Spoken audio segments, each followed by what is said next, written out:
et le russe Abramov qui va se lancer maintenant. Abramov qui n'était pas en forme ce matin, mais heureusement son médecin personnel, le Colombien Pedro Sanchez, lui a administré sa piqûre quotidienne pour le diabète, et apparemment Abramov se sent beaucoup mieux. Abramov, je vous le rappelle, surnommé le kangourou de la taïga, conçu dans l'ancien centre de recherche expérimentale soviétique de Stéroïdov. Abramov, élevé par un troupeau de yaks au sud de la Sibérie, avant de passer son enfance au collège militaire et sportif du KGB à Moscou.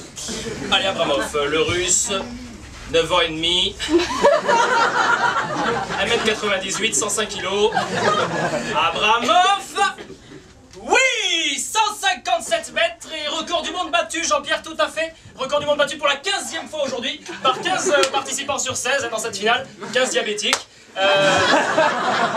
Alors, d'ailleurs, peut-être Nelson est en direct avec Abramov. Non, on me informe que Abramov est parti vomir une substance bleue. Donc, bon, pas d'interview.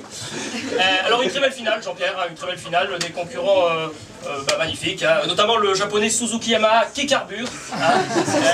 D'ailleurs, pour l'anecdote, mes chers téléspectateurs, j'ai appris ça ce matin, mais Suzuki Yamaha a été élu l'homme le plus grand du Japon, voilà, j'ai appris ça ce matin, donc Suzuki Yamaha, l'homme le plus grand du Japon, du haut de ses 1m57. Alors maintenant, ça va être au tour du chinois de se lancer, le chinois Diego Lopez de Ferreira Palacios, qui sera suivi par son frère d'ailleurs, le nord-coréen Juanito Lopez de Ferreira Palacios. Alors, la famille Palacios, pour la parenthèse historique, d'origine cubaine, qui a été offerte par Fidel Castro à son homologue chinois Mao Zedong en échange de missiles surface RSS-20 il y a 5 ans. Juanito qui n'a pas le droit à l'erreur, Jean-Pierre, aujourd'hui, on se souvient de son compatriote, le nord-coréen Kim Jong-park, qui a totalement loupé sa finale de badminton hier et qui s'est suicidé cette nuit dans sa chambre d'hôtel de 15 balles dans la tête.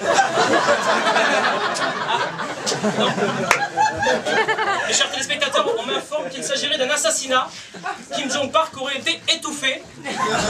Le gouvernement nord-coréen affirme que son oreiller est coupable, mais rassurez-vous, ce dernier a été immédiatement appréhendé.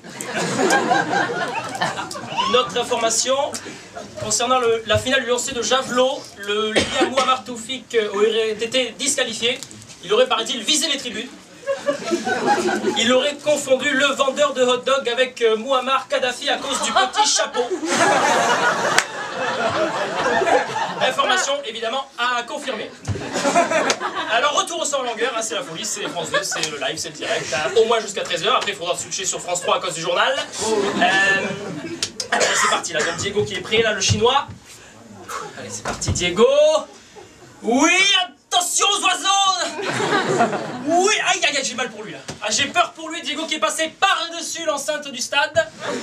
Mais rassurez-vous, fans de sport, les agents de sécurité sont déjà à sa recherche dans les rues de Londres. Allez, le score de Diego qui s'affiche en bas de votre écran. 243 mètres, très beau saut, Jean-Pierre. Un score qui devrait lui assurer au moins la 7e place.